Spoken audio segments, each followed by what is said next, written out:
Bismillahirrahmanirrahim. Assalamualaikum warahmatullahi wabarakatuh. Di sini saya akan mempresentasikan tentang perencanaan dan pengendalian produksi.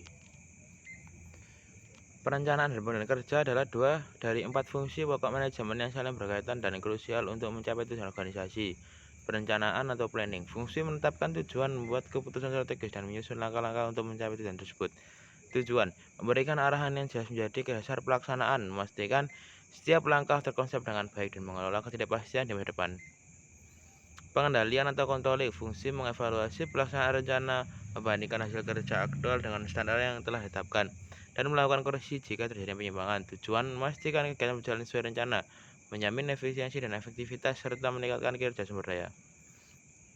Perencanaan dan pengendalian produksi adalah proses strategis untuk mengatur sumber daya material tenaga kerja mesin guna memenuhi permintaan pasar secara efisien, seimbang antara kapasitas dan kebutuhan, serta memastikan kelancaran aliran produksi dari awal hingga akhir yang mencakup penanaman, penjadwalan, dan pemantauan untuk mengoptimalkan biaya dan perusahaan. Tujuan utama PPC: keseimbangan produksi dan permintaan, memastikan kapasitas produk seimbang dengan permintaan pasar agar tidak ada kekurangan, permintaan tidak terpenuhi, dan kelebihan kapasitas. Efisiensi sumber daya, mengoptimalkan penggunaan sumber daya seperti bahan baku, tenaga kerja, dan mesin. Optimalisasi biaya dan laba, menentukan jumlah dan biaya tenaga kerja yang optimum, mengoptimalkan biaya produksi, dan meningkatkan keuntungan.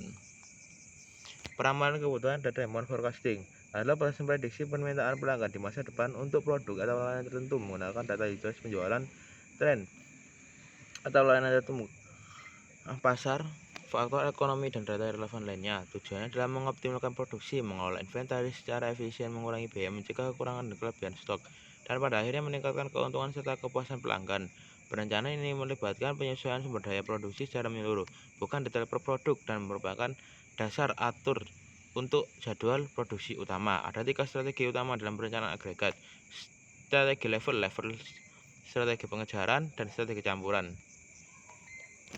Pengendalian persediaan atau control stock inventories adalah fungsi manajemen untuk memantau, merencanakan, dan mengatur persediaan agar memiliki jumlah yang optimal untuk memenuhi permintaan pelanggan dari kebutuhan operasional sambil meminimalkan biaya penyimpanan dan risiko kekurangan stok. Tujuan utamanya adalah menyeimbangkan ketersediaan barang, biaya, dan efisiensi operasional dengan menggunakan strategi dan sistem yang tepat untuk menentukan kapan dan berapa banyak persediaan yang harus dipesan atau diproduksi. Sekian, terima kasih. Wassalamualaikum warahmatullahi wabarakatuh.